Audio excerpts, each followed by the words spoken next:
My neighbors and I moved in at the same time, same month, same week, same street. We lived across from one another in identical mirrored houses. I didn't know a lot about them, but I'd seen them move around their property a couple of times. They were already a family, having two kids just about to enter their teens, while June and I was still expecting our first. Their mailbox revealed their name to be the Wattersons. We thought it'd be nice to live in a neighborhood with other families, and to be honest, we didn't have a lot of choice in the matter. My company transfer had been sudden, and it was either quit or move. Since I couldn't afford to be out of work those first months of parenthood, June and I decided it'd be best to follow along. Besides, we both had relatives not too far from the area. The move itself was rather painless, and we got June's work from home office set up in a matter of days. I barely even got a weekend to settle before I had to be in on the following Monday. Being a manager for a small packaging plant might not sound like a lot, but considering the upscale of specialized orders we were receiving at the time, I figured it'd take at least 3 guys to replace me at the helm. All in all, we were busy. All of us. But at the end of that first month, the Wattersons did something strange. You started shooting fireworks. At first, it was a fun surprise. June's favorite holiday is Independence Day, so she has this fascination with anything bright and shiny in the sky. So when the Wattersons started popping off white sky flowers in cascading shades of cyan, June just dropped her jaw and cheered. Those first few weeks, we got the sense that one way or another, things were just going to work out. We had a moment on the albeit cramped patio, enjoying the night sky together. Then life just went on as it should for a while. The orders at work slowed to a normal pace. June kept her appointments with the obstetrician, and life kept grinding forward. Slowly, the boxes were unpacked and little post-its were put up on the fridge.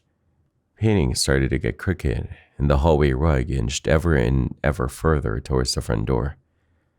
Baby stuff littered the hallways, anticipating our bundle of love's arrival. After about a month at the new house, I remember having a late dinner with June.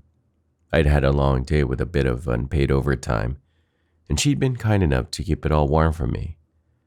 As we sat down to eat, there was a flash outside, followed by a thundering boom. We realized that, once again, the Wattersons were shooting fireworks. Apparently, this was a monthly thing. That might be a problem. Our baby girl Janine was born on September 29. June was a goddamn superhero through it all. I was there for it. Even though June insisted that she was fine. Hell, she even asked me to put an extra shift to keep myself busy. Of course I didn't. But that gives you an idea of just how pragmatic this blessing of a woman really is. We brought Janine home and got into a new routine. Parents to a newborn are rarely the most cheerful of people, and I can't pretend it was all sunshine and roses. But we managed pretty well, all things considering. While a shock at first, our new life came creeping up on us in a way we never could have prepared for. But through it all, Janine was the sweetest thing, probably the least fuzzy baby I've ever met, all smiles and kisses. The only thing she didn't like was loud noises, which we realized one morning when a sleep-deprived June dropped a box of cutlery across the kitchen floor. Took us a solid half hour just to calm the girl down. Then there were the Wattersons. The fucking Wattersons. It's like they were just waiting for us to need peace and quiet before they show their true colors. It started an ordinary Saturday about 1 a.m. I woke from the flash before I even heard the bang. This massive rocket popping off right above our house, bathing the entire street in an eerie blue light. It was loud enough to rattle the windows, sending Janine into a panicked cry. I sat with her most of that night, telling her everything was going to be okay, while June desperately tried to catch a few hours of half sleep. Janine was terrified, and she was vocal about letting me know so. I remember sitting by the kitchen window, bottle feeding her, staring daggers at the Wattersons across the street. I could see the father of the family out on the lawn looking up, as if considering if he ought to fire another. Thankfully, he didn't. Not that night, at least. Fireworks kept going off in the middle of the night about once every 3 days after that. I tried going over to talk to them, but none of them seemed to be around during the day.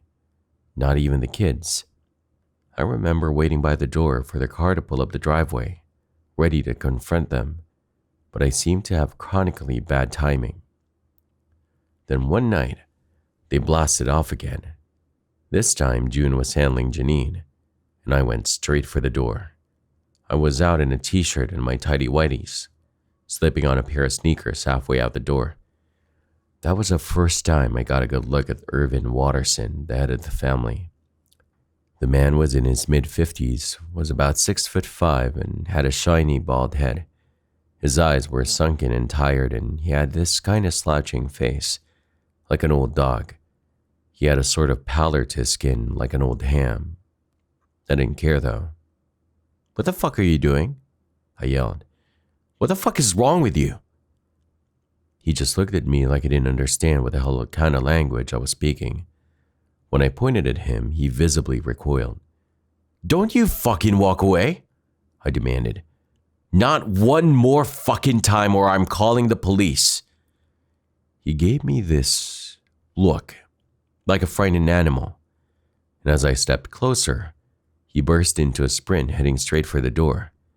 Before I even got halfway across the street, I could hear bolts and chains dragged across the inside of his front door. I got up to it and pounded on it, and I screamed at him, demanding an answer. And yet, nothing. Not a word. Not a sound. I'd cooled off in the morning, but June hadn't.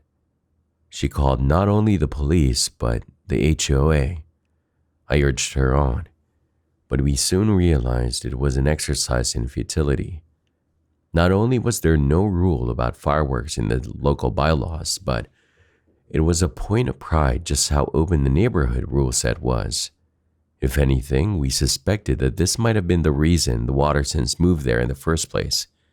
Hell, even the police gave us the cold shoulder, saying it wouldn't be worth their time to come knocking when there was nothing to enforce. It started to make sense how we got that place so cheap. It wasn't really meant for families, it seemed.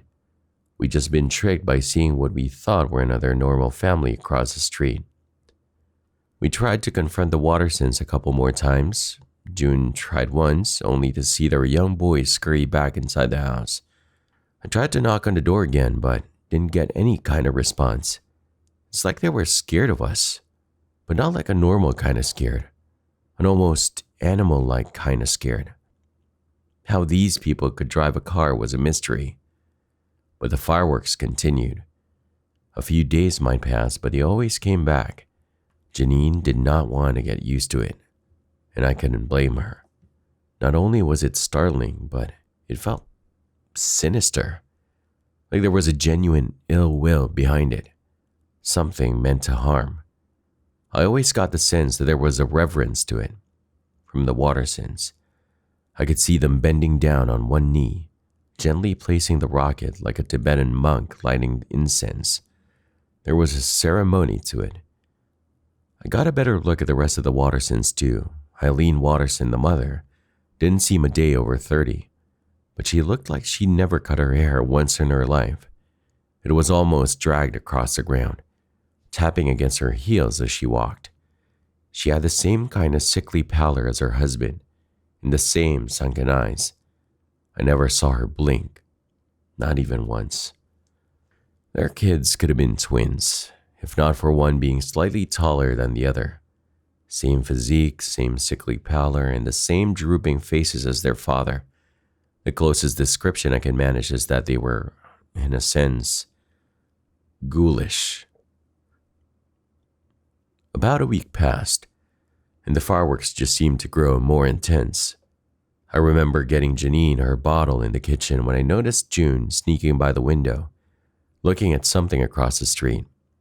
I checked it out, spotting Eileen out and about in their front garden. June just shook her head, whispering, "Mid-October. The Wattersons, it seemed." I sighed. Probably getting their kid a new set of drums, too. You shut that cursed mouth. They might hear you. But of course they didn't. If anything, Eileen wouldn't have noticed the entire world collapsing around her. If anything, she seemed to be perfectly at peace with her hands deep in the soil, picking out rocks and roots and planting something deep below.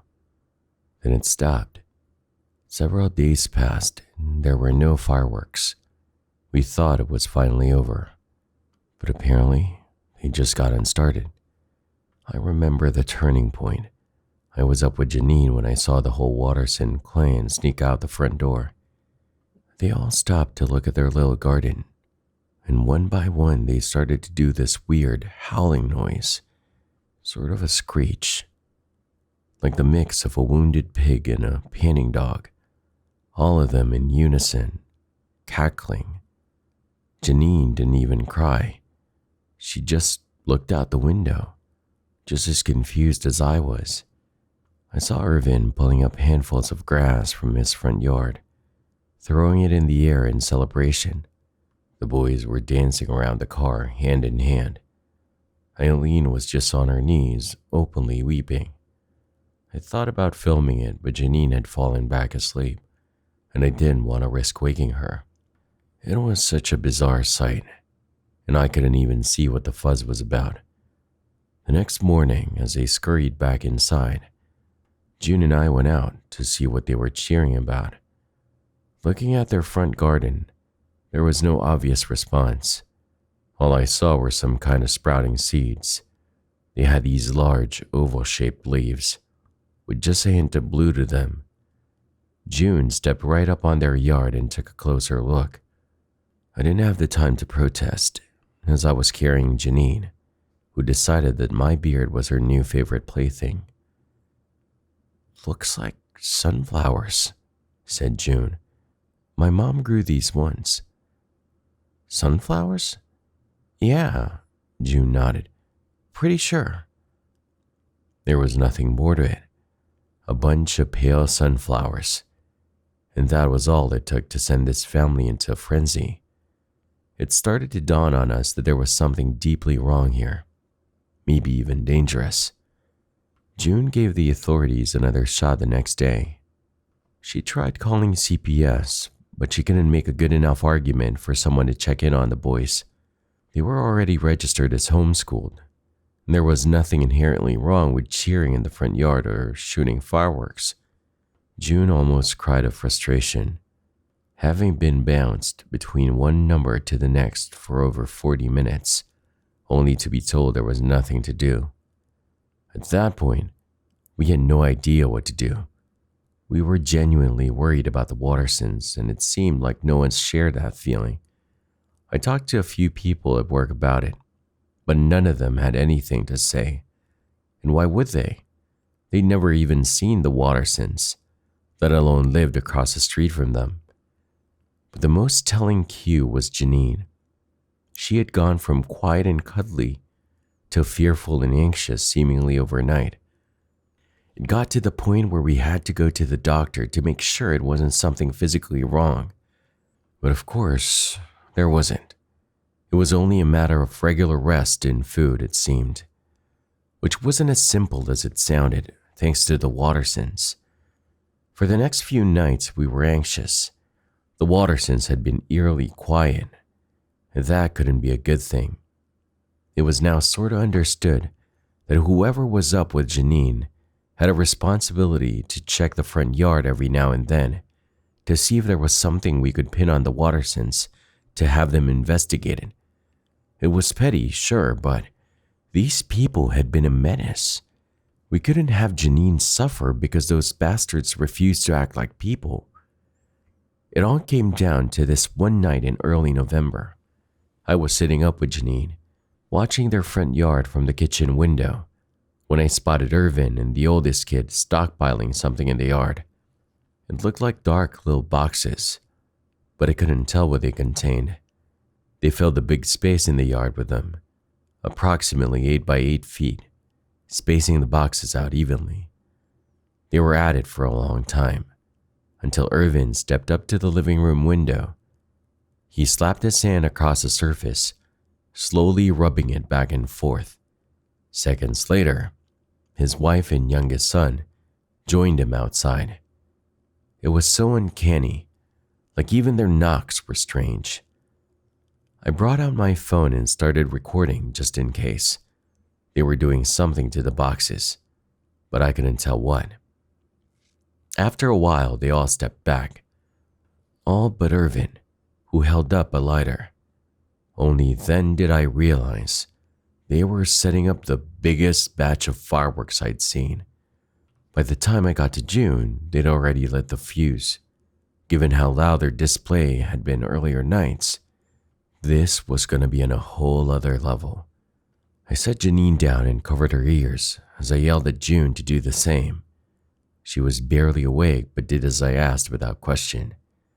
I tried to hunch my shoulders over my ears, but I couldn't quite make it. Janine was already crying, sensing the tension in the air. Moments later, there was this barrage of thumps as rocket after rocket leapt into the sky, at least 24. They sailed up, but nothing happened. For a brief moment, I almost thought my prayers had been answered. Then, the sky exploded. For a moment, night turned to day.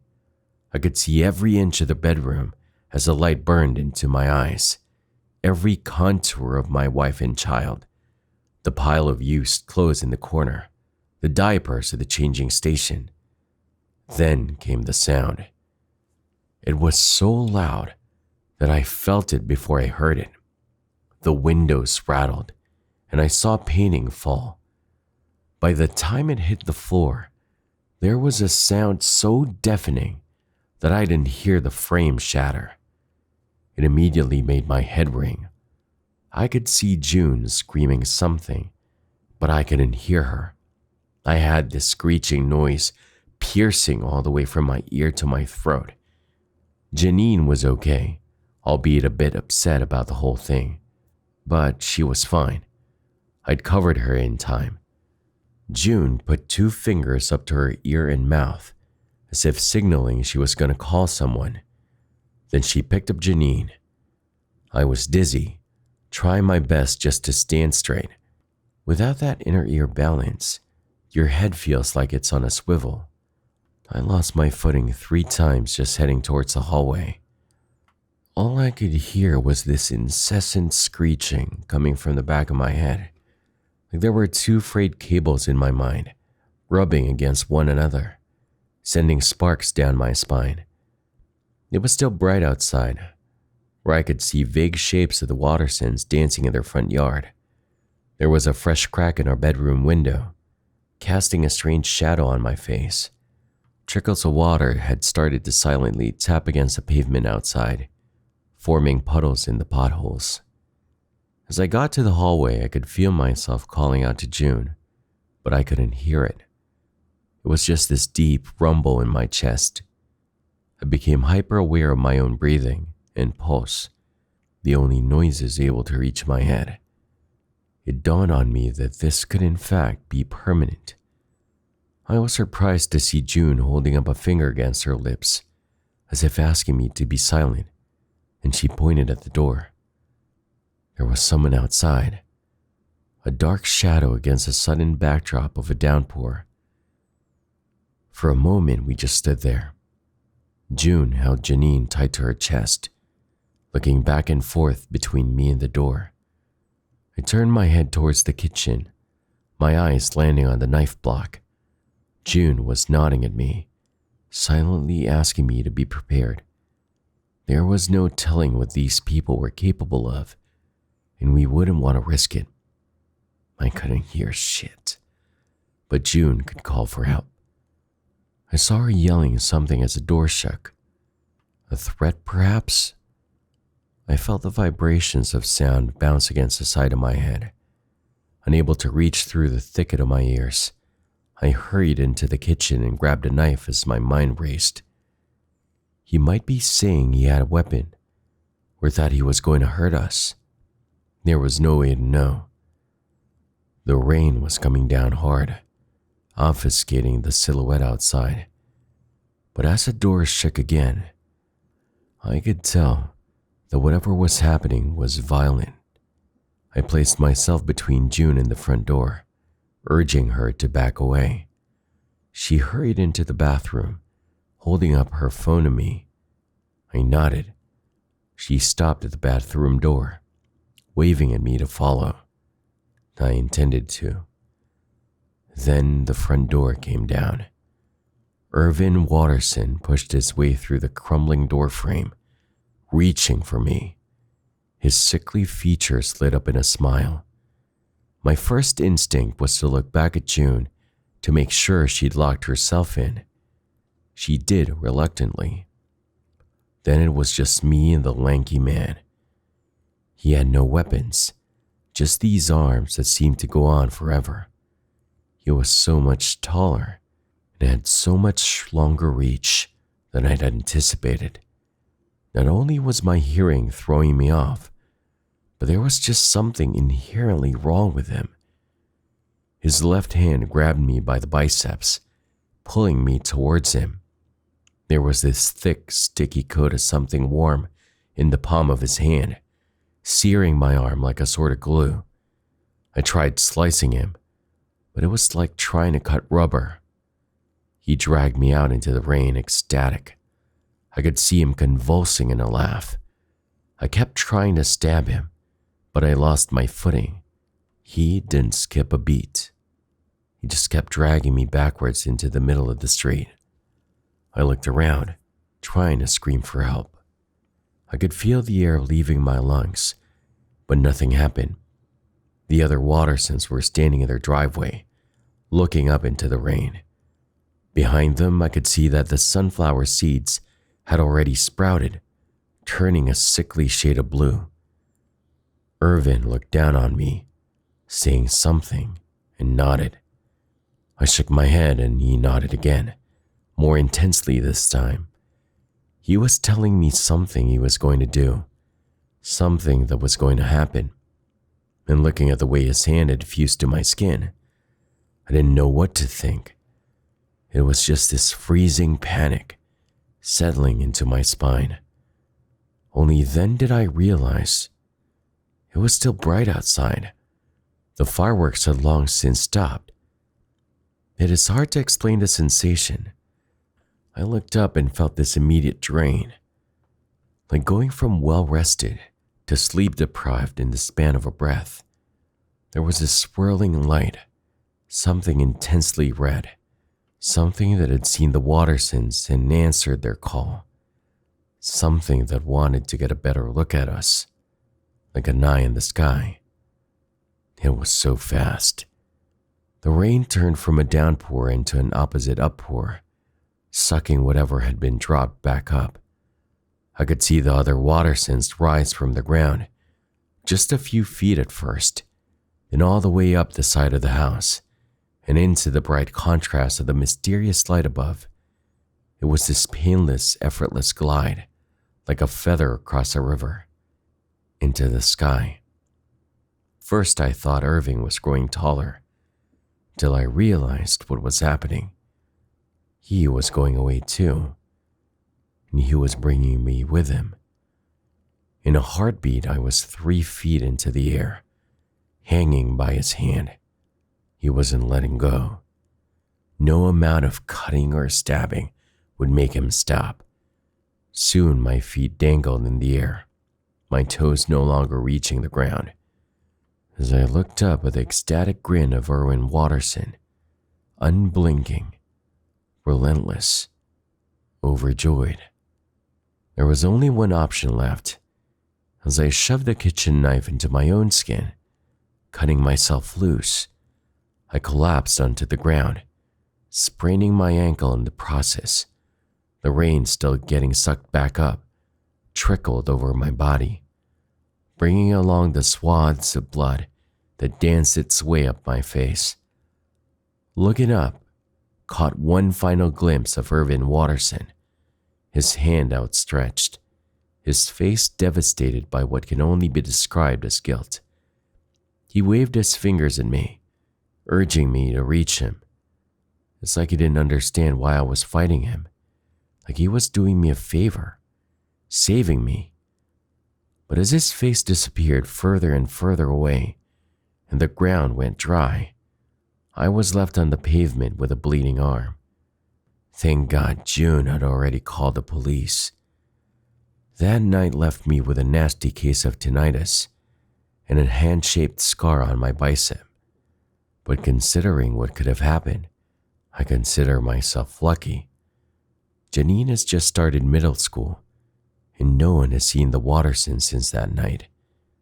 Their house was bought up by some kind of industrial machining company to use the land. We were bought out too, and moved after just a year of living there. None of us really minded. We'd gotten so paranoid that getting away was a blessing, even though we lost a fair amount of money on the deal. Sometimes late at night, especially when it rains, I look up at the clouds. I can almost feel that grin looking back at me, that there is something malevolent looking down, waiting for something bright enough to guide its path. And sometimes, in the distance, I see it, a red eye in the clouds, dreaming across the night sky.